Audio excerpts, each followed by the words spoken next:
Hi guys, welcome back to our channel, The Sisters Corner. It's been forever. I actually feel ashamed to come back. I think we've just been busy, just with life in general. But we're excited to be back. Hopefully, a bit more consistency this year. Fingers crossed. We are back with season 14 of MAFS, Married at First Sight, baby. And we are in Boston this season. We're up to episode 3, and the reason why we decided to wait till episode 3 to do a review is because the last 3 episodes has just been the wedding. The weddings. They dragged five weddings over the course of 3 episodes, and it was just ridiculous. So what we're going to do today is we're just going to give you our impressions of the couple so far, and our thoughts, and hopefully it's going to be short, sweet, and to the point. Sure. Okay, let's get into it. Our first couple, Mark the Shark and Lindsay. Mark the Shark, MTS for me. So what are you thinking? Let me go on MAFS so I can get their statistics, their age, and all of that. Yeah. I think Lindsay's 35. I think she's 35, and I think Mark is 37 or so. Off the bat, I love Lindsay. I love Lindsay. At first, when I saw the edit for this season, I was a bit unsure. I was like, I don't think I'm gonna like this girl. But after getting introduced to her, the whole bachelorette, she seems like somebody that's open-hearted, free spirit. Right. She's looking for love. She's got a larger-than-life personality, and that might be something that will be an issue. So since we're giving the impressions on the parents, I think this is my problem with this parent is because Mac is also someone that they've presented to us as someone that has that kind of life of the party. Life of the party. I don't think life of the party should be in a marriage. No, that's just my own thinking. You need someone a bit more mellow. I don't think life of the party needs to be in a marriage. Like, who is gonna be the not life of the party? Like, life is not a party all the day. Yeah, right? I agree. So that I think is probably where they got it wrong. They seem to have the same fundamental values in terms of how they value their families. And, friendship and those things like that, which is good, but that personality clash, I think that's what we're gonna see, that they're gonna struggle with the season. As I was telling you earlier, there was this point where after the wedding, when you're talking to the family, and he was like, "Oh, so I've met Loud Lindsay. I'm so lovable with Lindsay." I was like, What does that mean? Like, dude, what does that mean? Yeah. When you marry somebody, you marry everything they are. Like, you can't pick, like, I want you to be this person at this time. And I'm sorry, Loud Lindsay is all the Lindsay you gonna get. Loud Lindsay is Lindsay. Any other glimpses that you see is probably gonna be 5% of Lindsay, but for the most part, Loud Lindsay is who she is. I don't think it's the editing so far, but all that I've seen, that's who that girl is. You ain't gonna get it. She's unfiltered, but not in a nasty kind of way. No. And what I will say is, the way Lindsay came into the show is what I feel every participant needs to be like. Yeah. She said, I didn't tell the experts anything. He can look like whatever. His physical shape can be whatever. The only thing that she asked for was dentition, good teeth. And that's understandable. That's understandable. And I was saying that if I ever went on a show like that, the only thing I would probably also have, I lied. No, but I feel like when you come on a show like this, you need to be so open-minded, because at the end of the day, you've come on this show because the way you've been doing things is not working. So you can't come into a show like this with a closed expectation of, I was 6'5" guy, he's got to be built like this, and he's got to have this much money in the bank account, and like, you can't be that closed off. So I feel like I did appreciate the fact that she was like, I trust the experts. I've obviously told them the kind of person that I am. Just a quick one on that. At this point, when people say the expert, I do my eyes because I feel like I'm not calling myself an expert, but if I could also call myself an expert, then I will call myself an expert. Because if we look at the statistics of the experts at this rate, I don't know. I don't know. They need to people that are doing their job at this point. They need to change their formula. They need to change. So just to round off on Mark and Lindsay, I feel like if Lindsay is able to tone it down, I don't mean change who she is. No, I don't think but as she's 35, I feel like at that age, you should be self-aware to know when to rein it in, when to be the life of the party. You can't be life of the party 24/7. That's true. And at the same time, I think Mark needs to be accepting. He needs to be open-minded. He needs to be open-minded and needs to feel like, I want to love this person and not make statement like, don't wait for whatever lovable Lindsay means to him. He needs to kind of not let go, but like you need to fall in love with someone's old personality basically. So he needs to let go of that. But I do actually agree with you that if Lindsay can tone down a little bit, because I don't understand. She has too much energy. I wonder when I'm getting tired. There was one scene during the wedding. I think after the wedding, him and Lindsay went off somewhere and they were talking and getting to know each other. And then he now left that conversation and he came, he was like, he wiped his brow. He's like, woo. But just the way the editing was, it seemed like somebody had just finished running a marathon. He was like, woo. She's a lot. That was a good scene. That was actually that was a dab the forehead. Man. He was almost restless. Yeah, he was exhausted, isn't it? She's a lot in it. Okay, so that's Mark and Lindsay. Let's move on to Jasmina and Michael. Jasmina. One word. Gorgeous. Beautiful black woman. No, I gotta give it to them. The ladies, the black women, the men that came on the show this season. You know, black fingers crossed, good representation. Fingers crossed, good representation. Like they're bringing in terms of beauty, but let's hope they bring in terms of character. I think they are a slow burn, and I appreciate a slow burn. Let's hope. Because I would say something that triggered me in the intro was the fact that she's like, oh, I'm always dating emotionally available guy. And Michael is giving me all that emotionally available guy. Unavailable guy. Sorry, unavailable guy. And he's giving me all of that vibes as well. So that really I think the biggest contention will be the fact that I feel like Michael has a lot of insecurities. I think when he was speaking to his sisters and his friends, he said something along the lines that he always overthinks things. And I think that's going to be an issue in their relationship. If he can get out of his head, if he can open up and communicate healthily and properly with her, I think they really, really have a good shot. I think Michael sounds like someone that has quite a lot of work he needs to do on himself. And I don't get the sense that he has. Yeah. I hear a lot of pain and baggage when he's talking about his past. He definitely and I just worry that are you emotionally available for this woman, because she also seems like someone that has a lot of past as well. So she needs someone that has the capacity to carry some of those things for her. But I don't know if he has that capacity, right? Too deeply hurt people sometimes it's a bit of a struggle. And what tends to happen is you're looking to lean on that other person, but the other person has something they're holding on to you, and it's like that's a good point. So that kind of with them, I'm a little bit worried about that and how that will evolve with time. Keep my fingers crossed. I'm hopeful for their them. baby's gonna be gorgeous. Beautiful, absolutely gorgeous. beautiful. So I'm excited. All right, so let's move on to my faves, Katina and Olajuwon. I am repping, okay? I'm gonna rep all season long.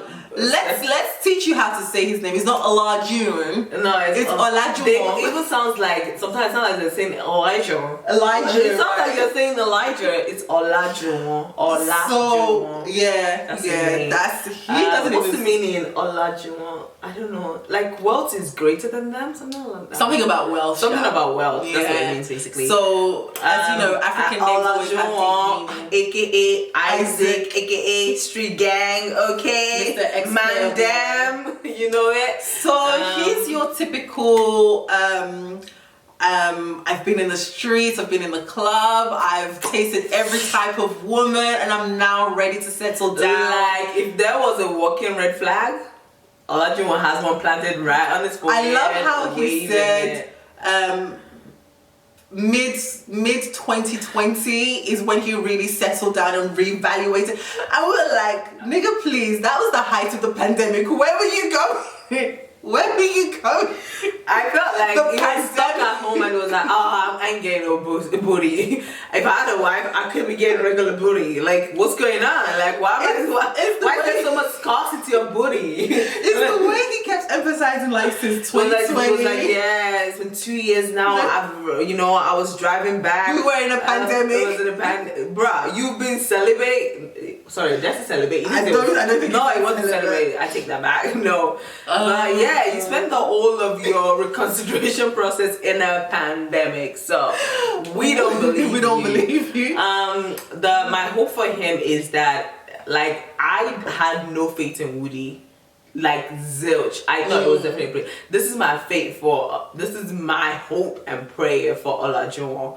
But I also get the vibe that if you notice, I was just thinking back in Woody's season, everything we heard about Woody and his the things he was doing and things like that, it was his family that was kind of telling us who he was, right? He kept on saying, oh, nah, I just want to move forward. He kept on focusing on what he was here to do. Olajuwon sounds proud of where he's been, okay? He sounds proud of the street. So that kind of makes me think, are you really, really ready to forsake your past and really, really ready to commit to what you're saying you're here to do? Because I feel like you're still... like it's wearing like a badge of honor, like that's when he talks about it, that's kind of like he's very proud, the vibe I get. And I'm not saying you need to be ashamed of it or anything, because that's who you wear, right? But it doesn't sound like I've been there, done that. It doesn't sound like and I'm really tired, like, right? It sounds like that was the good old days. Even the bachelor party, he was the only one. Literally, his face was in the strippers' coochie. Yeah, that's true. And the guys are like, we really hope he's in this for the right reason. I loved before the wedding when he was telling his family that he's getting married. Now he was giving like all the expectations of his wife. He was like, she's got to be able to cook. I want to be coming home every single day to a home cooked meal. His sister-in-law was like...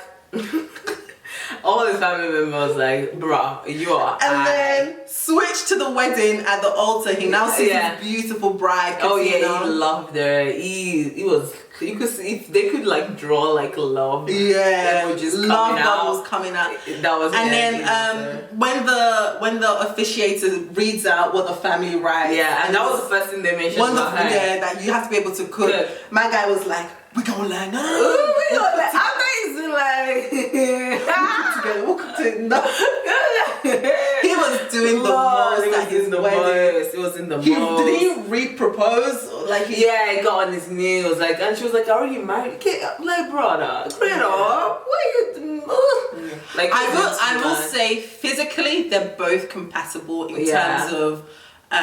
She too has been in the streets, not in a negative way, but she too is ready. She was like, oh, she's run the club life. She's the nightlife. Like, but she's ready to settle down. I'm ready to settle down. I'm 30. I want to like get into the babies and the other stuff. So she's ready to settle down. And I feel like Olajuwon wants a lady in the street, but a freaking man. And I think she might be. And I think she might be that. Yeah. So I kind of think. To be honest, I feel like out of all the people that they match, theirs was right. All right, so let's move to next couple, Steve and Noi. I hope I'm pronouncing that properly. I hope we are. I might just start calling her Noisy since it's alter ego anyways. I don't really have much to say about this couple. They're almost a bit forgettable, not in a negative way. Yeah. Can you really? Yeah, I know. I mean, calling somebody forgettable is not really positive either. Right, like I was gonna say, okay, but I'm sure you're gonna find a way to spin that. My only issue with Steve is that man ain't got a job. He's jobless. Got a job. J-O-B. I feel like it's a lot of pressure. On one, on a marriage, because you know, like one of the things that breaks a marriage down is sex and finances. And then coupled with the fact that I'm meeting you for the first time. So there's already so many pressures that they have to deal with. And now his wife has to deal with the fact that he doesn't have a job and it doesn't look like he's going to get a job anytime soon because he keeps saying he's figuring it out. Yeah. But then on the other hand, how much do you tell a stranger? You know, I guess I don't know. The right response is I'm figuring it out. He's actually the oldest cast. He's 38. Yeah, he's 38, and I'm sure he has savings because he looks like somebody that, you know, keeps like. But it's weird, like when she meets her friends and they're like, "Okay, your husband, what does he do?"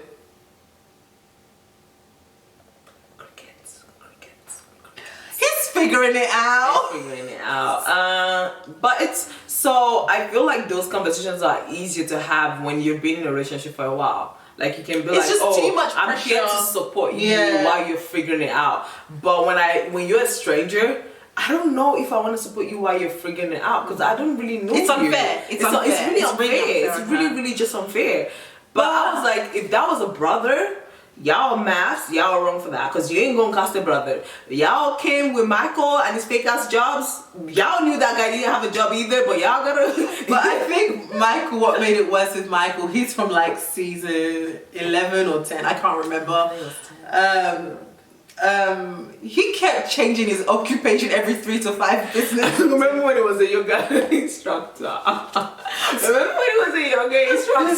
So that was the issue with Michael. Just come out straight with your full chest and say, because he knows y'all are judgmental. That's why Michael didn't come out and say he ain't got no job.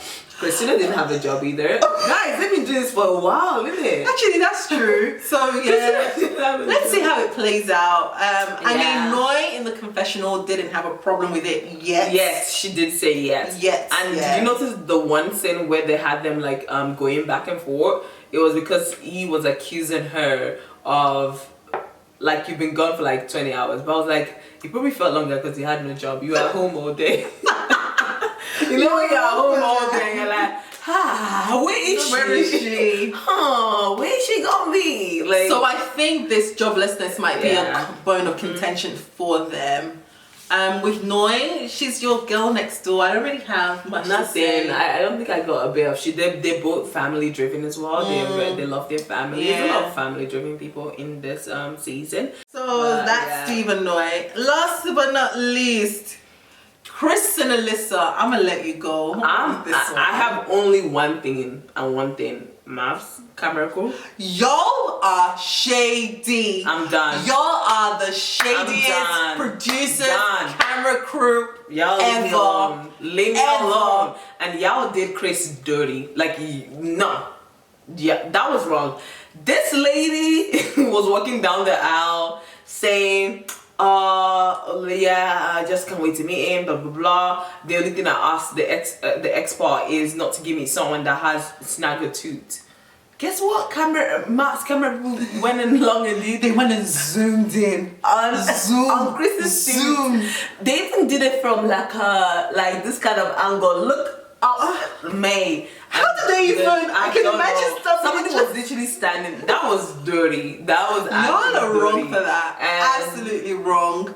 Let's just say Chris to it is not gonna be Alyssa's cup of tea. We already know that. Yeah. With this couple, Alyssa just giving me that stuck up type A personality. Yeah, actually, it's not even type A personality. She's just giving me BITC. Yeah, she's just stuck up. The pastor that married them on Twitter said, Alyssa, teeth can be fixed, but a cold heart or a cold personality cannot. She just did not come across well on camera. If that's not who she is, because people that are, Alyssa is supposed to be like a dog lover, and people that are like dog lovers or animals lovers, they're big on those kind of. She rescues. They're people that they're so loving and they have kindness in their heart and they care so much. But this girl, she ain't got. And so I really struggle sometimes because I don't know when you don't like somebody, and it's one of those tricky situations, right? When you don't like somebody, there's just this. Everything they do, even that sitting next to you, it's like annoying you, but to be honest, even up until she met him, even when the girls went out for their bachelorette, she just is not a nice person. She's not a likable person. So even before, let's put Chris out of the equation. Just her as a person. The other girls were vibing. She was there in her own Debbie Downer corner. Like now, pairing somebody like that, and Chris doesn't help with somebody that doesn't have game. Chris has no game. I'm sorry. Putting the physical attraction aside, he has no game. Remember, you know, when they're now getting to know each other after the wedding, they're talking, what do you do, and all of that. And she was like given insight of what she does, which is like rescue animals. And then I think she said she's a social media consultant or something for like a construction firm or something along that line. And they asked Oga Chris, what do you do? Like, well, what's interesting about you? Sell yourself. This is like a job interview. This is really like a job interview, right? Because you're meeting that person for the first time. They don't know anything about you. This is the opportunity to sell yourself. What does Chris say? I'm captain or president. Vice president of the Frisbee golf playing, whatever. I was like, bruh. And she didn't even know what that is. I don't even know what that is. They had to show us what that is. Apart from that, he's a realtor. Why didn't you just lead with that? You could have even led with that. But afterwards, when he told her, they were about to take the picture, I don't think you saw that bit. Oh, no. And he told her already that he was a realtor. And she was like, oh, he really does look like a realtor. I'm a realtor. What does that mean? Yeah, I was like, what does that mean? Y'all have a look, apparently. And Alyssa is not here for it. It was like, Alyssa really don't have words. Like, what does that mean? It really looks like a realtor. I was like, oh, damn. You could say it's a CEO and she'd be like, oh, a CEO. I just feel sorry for Chris in this marriage. They didn't even get to every scene that they had. Everybody had like a love, they had a cute intimate moment, and Chris they had an explosive moment. If she could sit on the other side of the room to be away from him, she would have. They're giving me Hailey and Jacob, but at least Hailey and Jacob had sex. I don't even think these two are even gonna go. Yeah, that's not gonna be. She didn't even spend it. Hailey and Jacob, they slept in the same bed. Yeah, she didn't even like, she on the honeymoon night she was like, no, she's not sleeping with him. So so when the wedding wrapped up, you know, every couple goes back to their hotel room. Alyssa now went to speak to production. That's okay. Sorry if you hear ringing, it's it's my phone. She went to speak to production. And like you said, I think she created drama so that she doesn't have to sleep in the same room as Chris. They got in you missed it when they were leaving the wedding. They got in like a little truck thing and they sat down together like at the back of like a truck and they were waving. She was still happy. She was talking to her friend. She was still happy. Like there was nothing wrong. And apparently this whole conversation they had in the elevator. And guess what he said to her? He said, I'm your side piece. So Chris said to Alyssa, I'm your side piece. And she got offended by that. How are you offended? Like, he is your side piece. Like, it did say you're my side piece. Like, how are you offended? So she was speaking to production and she was like, some things have been said that doesn't sit right with me. Blah, blah, blah, blah, blah. I'm like, sis, dude was trying to lighten the mood and joke with you. Because she was giving nothing. She was giving nothing. She doesn't give you anything to work with. She was giving nothing. I am already like over her already. I'm done. They could like, after the honeymoon, if we don't see them, because at the honeymoon, it basically called her a liar, and I'm sure she lied. It's gonna be messy for those two. They're definitely not gonna stay together. I'm excited for this season of MAFS. I think it's better than last season. Last season, I can't even lie to you. Yeah, guys, I couldn't watch everything. It was a mess. It was a mess. I think it's better than last season. I think we might get one couple or two. In terms of longevity belongs to the Lord. So that's the thing, longevity belongs to the Lord. That's all I'm gonna say. But obviously, the more we watch the show, the more we're gonna able to obviously discern who has the probability of just even making maybe like the 5-year mark, will probably be able to get a better understanding. But I see just one couple. Why are you laughing? Sorry. I'm so sorry. The scene with I have to backtrack. No, Olajuwon. The scene with Olajuwon. I'm Katina's mom. Just popped into my. Katina's mom was wrong for that. Mate, this season is actually, I'm gonna enjoy this season because there's a lot of, just even in the last 3 episodes, I've had like a lot of like good, I don't want to say joyful, but very, very funny moments. Like, so just quickly, so you understand why I'm laughing hysterically. Olajuwon has ADHD, so he was speaking to Katina's mom and he was going on, and even the way they edited it on screen, just made it look like he was talking non-stop. And then when Katina's mom finally got an edge in, she was like, "Oh look, is that a rabbit?" And then he turned around to look at the rabbit. And then she got you our little attention here. And then she got up and skedaddled out of the conversation. That was a good one. So that's all that we have for today. Join us on this ride, on this roller coaster ride. All right, guys. Until next time. Catch you later. Bye.